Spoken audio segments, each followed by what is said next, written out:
Welcome to Payoff Pitch, Action Network's Major League Baseball betting podcast. I'm Mike Calabrese, joined by Sean Zerillo to look at the two playoff games tonight on Tuesday, October 7th. We have the Blue Jays traveling to the Bronx to take on the Yankees. The Yanks with their backs up against the wall. Teams with a 2-0 lead in the best-of-5 formats. Basically, they win these 89%, historically, in terms of closing things out, moving on to the next round. But the Blue Jays finished the season with a losing record on the road.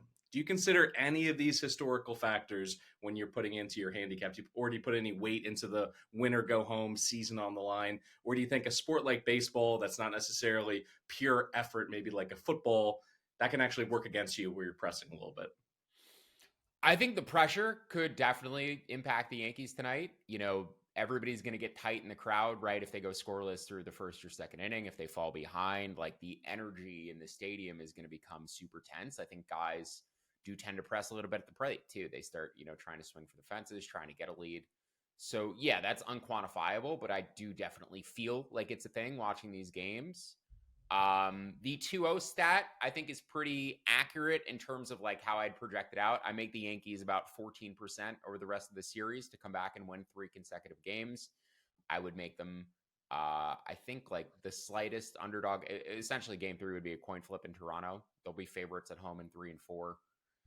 A big thing that has been discussed is the fact that the Yankees, the Dodgers, a lot of these top teams use the traject hitting machine to prepare for their games. And if you ever went to ESPN Zone as a kid or have gone to like some higher tech batting cages or the goalie cages, they have the hockey versions as well, where it's kind of like a big screen and there's little slots in said screen, and it looks like a pitcher is throwing a pitch at you from the screen, or it looks like a hockey player is shooting a puck at you from the screen.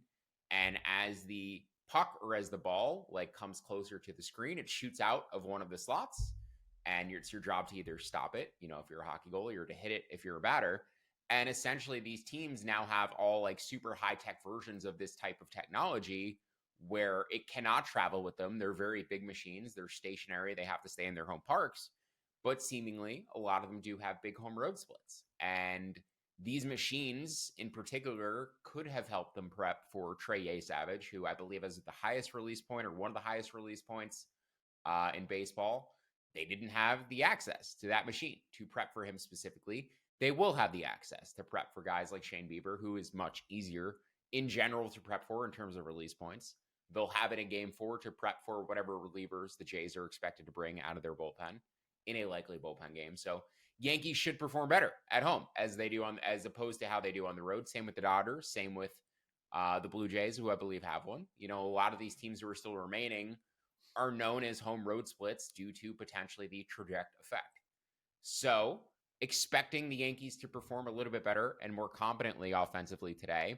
Bieber is also, just a little bit shorter, or we'll get into the game specifically, but in general, like, yes, I do feel like the 2-0 stat is accurate. I think, if you're going to be down 2-0 and you're only favored in 2 of the 3 remaining games, yeah, at best, you're probably looking at a 10 to 12% to 15% chance. Again, I make the Yankees 14%. You said historically it's about 11%. So a little bit better, than historics, but still right around there on average. And yeah, it just, to also your point about things getting tight, things getting a little stressful tonight, I do think that could definitely be a factor. It's just impossible to actually quantify it and put it on paper. But, the pitching usage, I think, is the other thing that gets like not ignored, but you have to keep in mind when a team has its back against the wall, the manager's hook changes a little bit. Things get a little bit more aggressive, and even from Toronto's perspective, you kind of want to step on their throat today, right? Like, you don't want to let them back in the series. You don't want to give them hope. You want to put them away. So I think you do see a little bit more aggressive pitching usage from both teams potentially in an elimination game. I appreciate that you brought up ESPN Zone, because we are in these trying political times, both parties trying to score wins. It reminds me, in 8th grade, I was a class president, and I promised, if they elected me, that I would do the 8th grade trip to Baltimore, do an Oriole game, do the ESPN Zone, rest in peace. I'm still catching my breath from doing the horse racing game. It seemed like fun from the outside, but then it's about 3 minutes of pulse pounding cardio to try to like basically pull the reins up and down. not a great game. What was your favorite game at ESPN Zone? Because there was a lot. I think this is lost to time. The younger generation listening right now has no idea what we're talking about, but it's essentially like sports Disneyland. Everything was interactive. You could play any sport, and they had their version of like the chips in the football or the chips in the basketball, so you could score as you were going through like a layup line kind of thing. I'm gonna have to like go back through, take a trip down nostalgia lane and figure out, which games they had because it's been so long and I was only there a couple times. Obviously, the hockey one stands out. I was a hockey goalie, so I enjoyed playing that dumb game and trying to stop faster shots, even though I was doing that 4 times a week on the actual ice. The thing that stands out to me, it's a food item, the cookie skillet. I remember the cookie skillet very fondly. I went there for my birthday once and got that cookie skillet, and it was absolute heaven. Who doesn't love a warm, big chocolate chip cookie in a skillet with ice cream? It was elite. Yeah, it's important to remind kids too, like how big ESPN SportsCenter anchors were as stars. Like the entire kitchen had Un Fuego on top of it. So it's like there was catchphrases for everything. It was on the menu, it was signage everywhere. Just what a time to be alive. Sports specific Dave and Buster's. If you don't know Yes, what we're talking perfect. about, it was Dave and Buster's, but all ESPN and sports themed and with way more specific games. And yeah, absolutely elite place. Middle of downtown Manhattan. I had no idea how they afforded the space, and clearly they could not. So, Well, I went through the entire regular season without giving out any plays, but I want to just throw out one for each in terms of the series that we're going to see tonight. I'm going to go Yankees alt line -2.5. It's at 5-2 out in the market. It's been a beer league softball game thus far. 32 runs scored between the Jays and the Yankees. And as you mentioned, Shane Bieber gets the ball here. He's had some troubling career highs here in 2025. I know it's been a limited sample size, but highest exit velocity, highest hard hit percentage, and barrel rate of his career by a wide margin. And 7 starts this season, he's given up 8 home runs. So when you look at all of it, you got the short portion right. The wind is not blowing in to protect him at all. If anything, it's going to be blowing across the field into left. Yeah.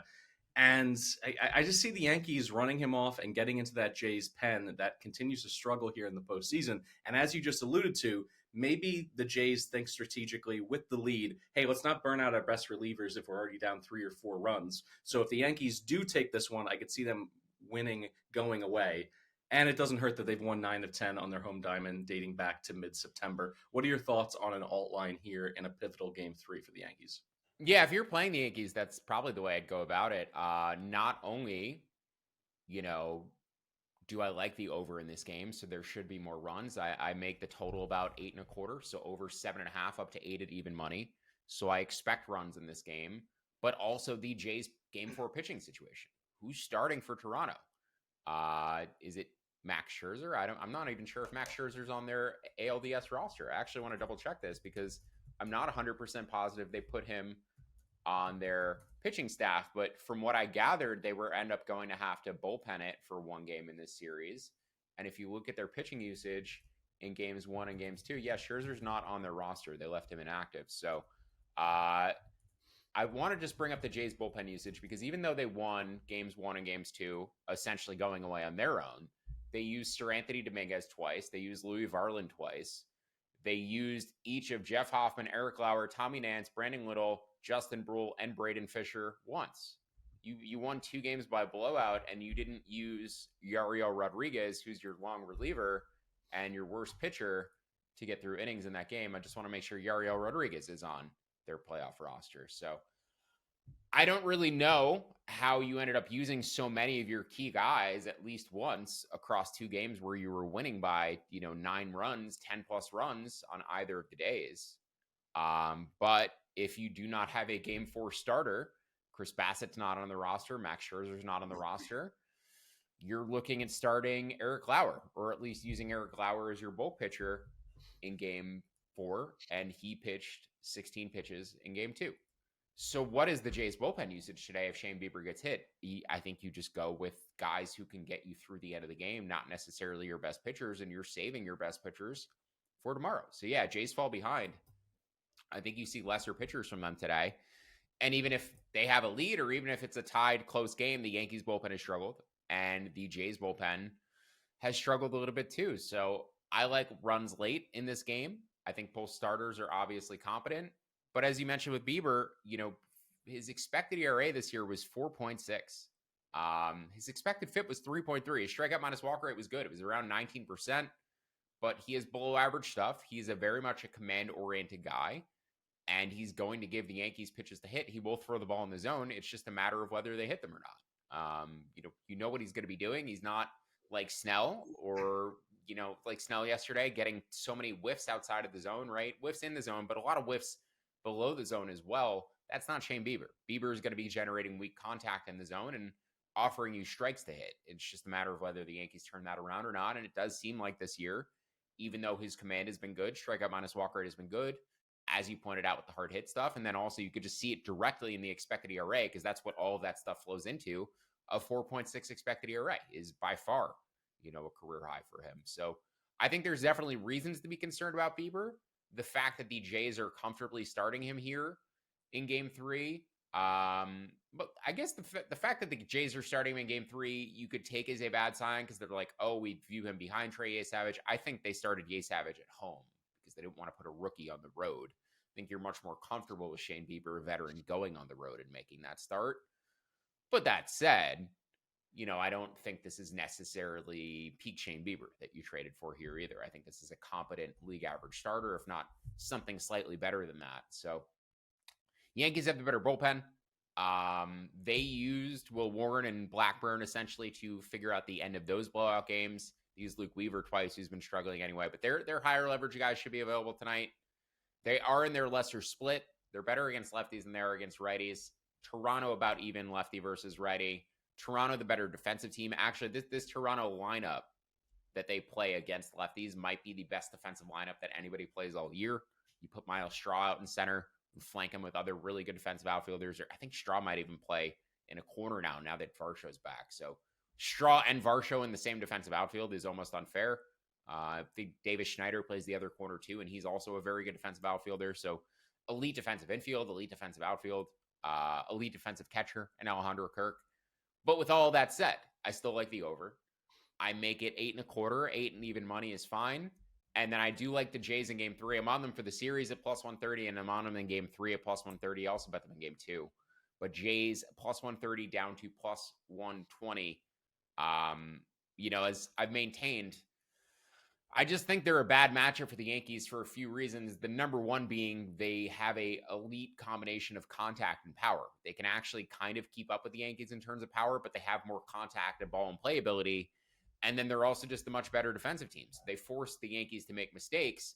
They will steal outs and steal hits from the Yankees. And then when the Yankees hit a home run, there's probably going to be one runner fewer on base than there would have been because they stole a hit in that inning. So Jays 2 plus 120 and then the over 8 up to even money. But if you like the Yankees, I would go with Mike's approach and take the alt line, because I do think the Jays will probably sell the game if they fall behind. Before we move on, don't forget to sign up for Action Pro for real-time pick alerts from experts like Sean Zerillo, Derek Carty, and our entire Action Network team. Plus, you can get access to our pro projections powered by Sean Kerner and the predictive analytics team. Just go to actionnetwork.com/pro and get $20 off the annual price with the promo code PAYOFF20. So don't miss out on the best bets at the best prices. Visit actionnetwork.com/pro and use promo code PAYOFF20 to get $20 off a year of Action Pro. All right, on to game 3 between the Mariners and Tigers. This series now moving to Comerica Park in Detroit. And much like the Jays, the Mariners were dominant on their home diamond, but sub 500 on the road this season.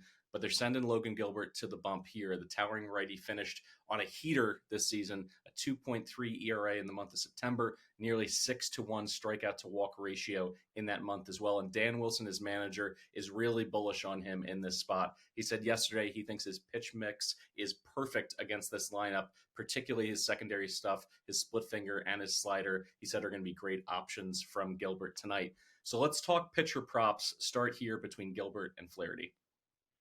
Yeah, I like Gilbert overs tonight.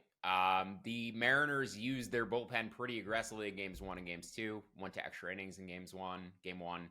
But Brash, Munoz, Spire, Bizzardo all used on consecutive days in 1 and 2. So they need a link from Gilbert tonight, and he is their best pitcher. And it's the only time he's going to pitch in this series, unless he comes back out in relief in potential game 5. So Gilbert over outs, over strikeouts. It's also a good matchup for him, as his manager said.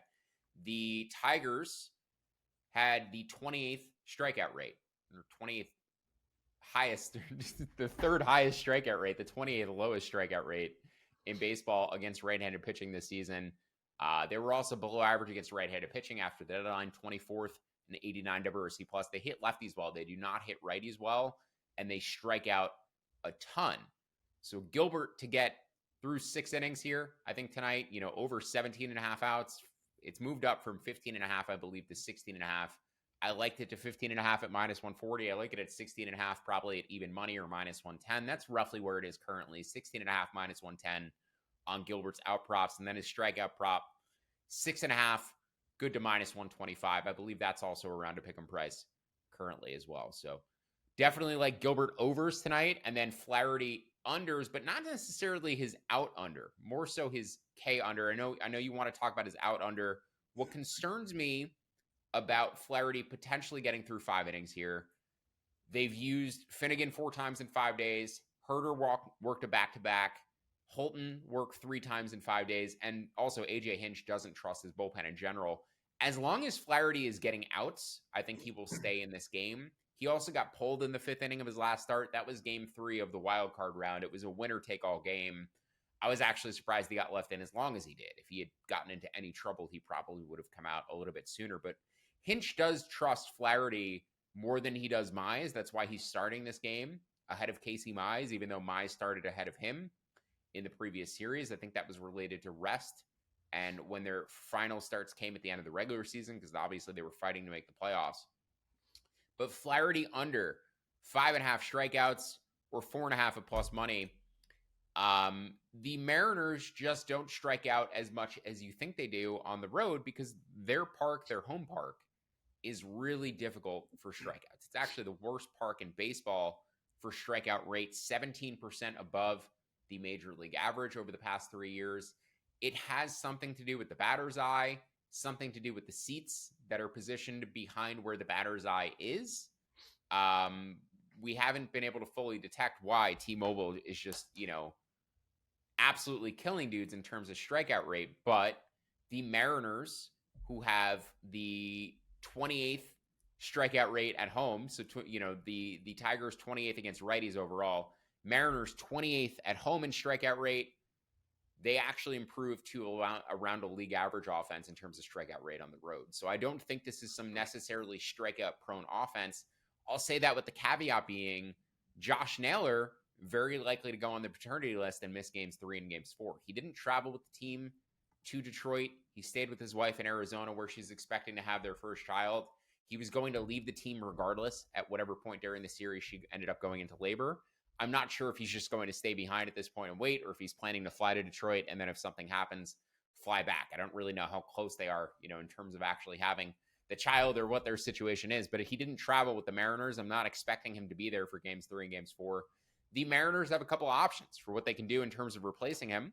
They could just start Luke Raley at first base, or they could move Eugenio Suarez to first base and start Ben Williamson at third, which downgrades your offense, upgrades your defense. So couple of options for what the Mariners could do with their lineup.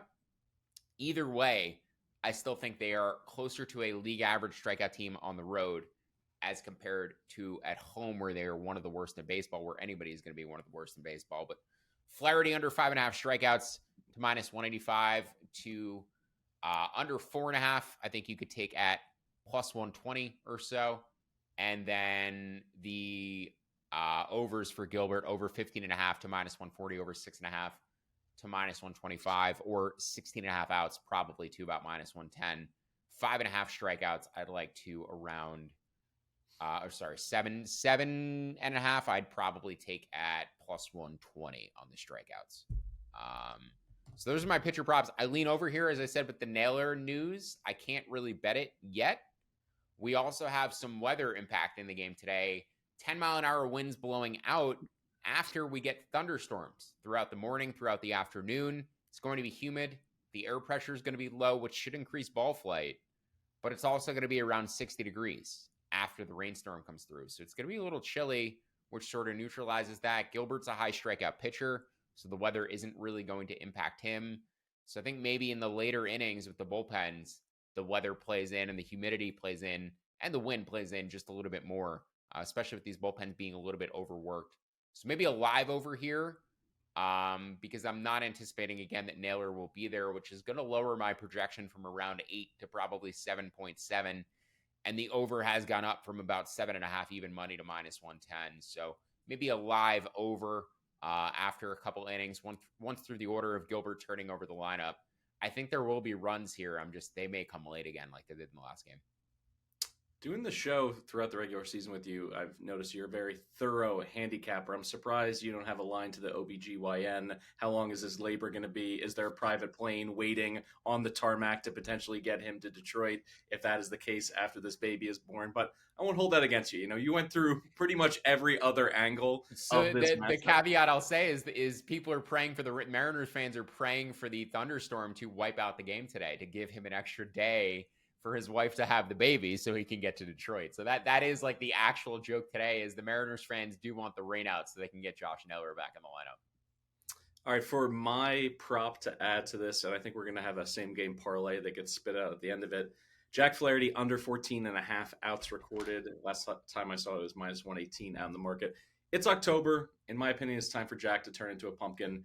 Even with his A stuff against the Guardians, you talked about this in the previous series. Chris Fetter pulled him at the first sign of trouble in the 5th inning. He was cruising. He walks one guy with 2 outs in the inning. Immediate, bam, hook, he's out. So Fetter and Hinch, I think I know what they're going to do with Flaherty, even if it's a situation where he's pitching well. I just don't think that they trust him necessarily to go super deep. And obviously, when you're looking at 14.5, you need him to complete 5 innings worth of work. So I'm going to go under here. What I also find to be interesting from a Seattle perspective is they were the second most patient team at the plate in the American League this season, drawing nearly 3.5 walks per game. The walks are something that can basically trigger those alarm bells and get Flaherty out of this game.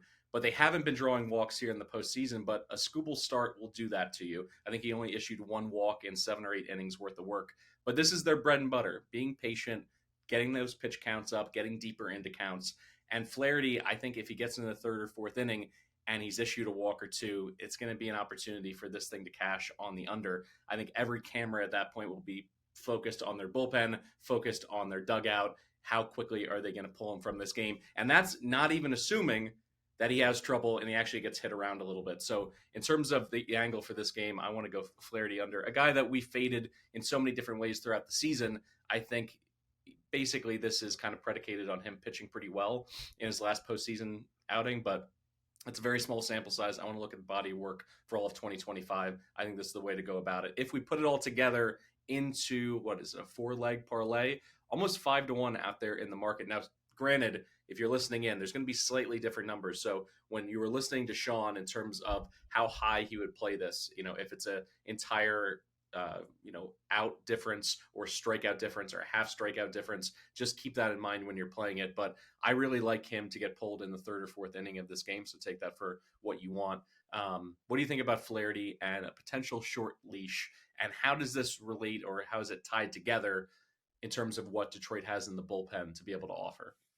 Yeah, I just definitely prefer the strikeout prop of the two, because the Mariners strikeout avoidance, I think, is a little bit underrated.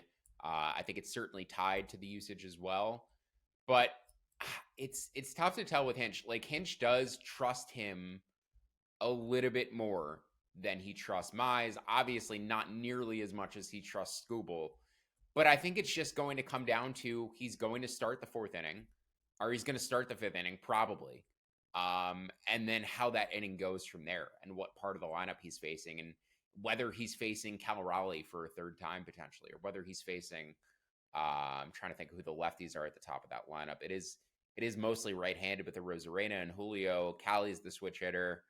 And Naylor's not going to be there tonight. So if he gets to a lefty for a 3rd time, which could be Rayleigh, I don't know if they'll hit Rayleigh that high in the lineup. That's the one thing that is a little weird is, Raleigh, if Naylor's out, Rayleigh's in there, which leaves Cal Raleigh as the only left-handed bat potentially in the top 5 or 6 spots of the batting order that he'd have to face. So you're not worried about a platoon split pulling him out, in the 3rd time through the order.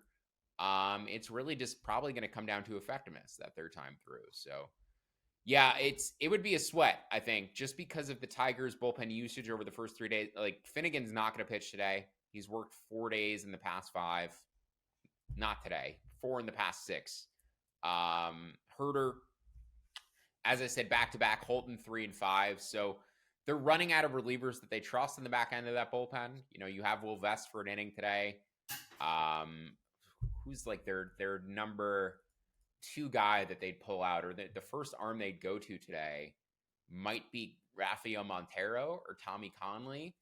Those just aren't guys that Hinch trusts. So I think he is maybe going to squeak over it. That said, I do like runs in this game. And, also the weather could potentially pause this and knock these starters out. The weather is anticipated to be done by the time the game starts. Maybe we have a delayed start as a result of it.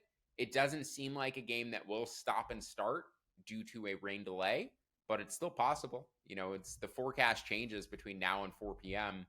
It is possible that the rain comes in and ends up knocking these starters out because we have an extended thunderstorm delay or something like that. So that is something to be worried about, having the Gilbert overs. Obviously, it would help you if you have the Flaherty unders, but yeah, I definitely prefer the K prop. But to add them all together, the 4 props: Flaherty under 4.5 strikeouts is plus 126. Over 6.5 strikeouts for Gilbert is minus 110. Flaherty under 14.5 outs is minus 131, and Gilbert over 16.5 is minus 105. That is plus 650 combined for those 4 props in a same game parlay at DraftKings. So if you like those 4 together, that is how I'd go about it. I would obviously play all 4 of them individually, and I'm probably just playing the 3 with Gilbert outs, Gilbert strikeouts, and Flaherty under strikeouts. The one other thing I didn't get to today before we get out of here, Dodgers futures still remain a value bet. Before game 2 of the NLDS, they were between minus 109 and minus 150 in the projection market for the pennant, plus 212 to plus 132 in the World Series market. After game 2, they're minus 170 to minus 220 to win the pennant, plus 156 to minus 102 to win the World Series. Their pennant odds were between minus 150 and minus 170. A small edge, about a 2.5% edge at minus 150.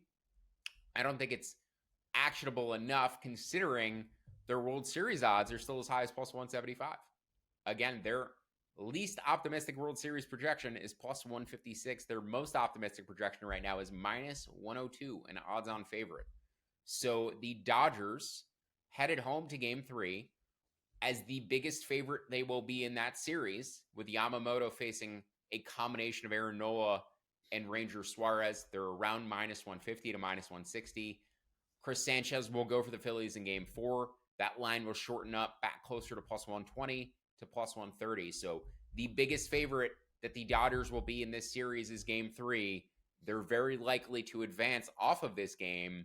Go ahead and project a couple of future series now and take their World Series odds down to about plus 133. I think plus 125 is a very fair number to put them at the moment. And again, plus 175 is still above their least optimistic projection at the moment. So Dodgers World Series futures, now is the time.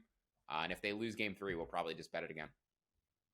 That'll do it for today's episode of Payoff Pitch. Thanks for tuning in. If you'd like to tail some of the bets that you heard in today's episode, look for the quick slip links in the episode description or visit actionnetwork.com/betnow. Don't forget to download the free award-winning Action Network app and leave us a 5-star rating and review wherever you listen to the program. Check out our new AI quick slip bot on X. Just tag Playbook at Playbook and tell it to grab whatever bets you're looking for, and it'll create a quick slip link for you in a matter of seconds. It comparison shops for you so you can get the best prices. We'll be back tomorrow with more Major League Baseball best bets. For Sean Zerillo, I'm Mike Calabrese. Thanks for listening to Payoff Pitch, Action Network's Major League Baseball betting podcast. And as always, best of luck with all your bets.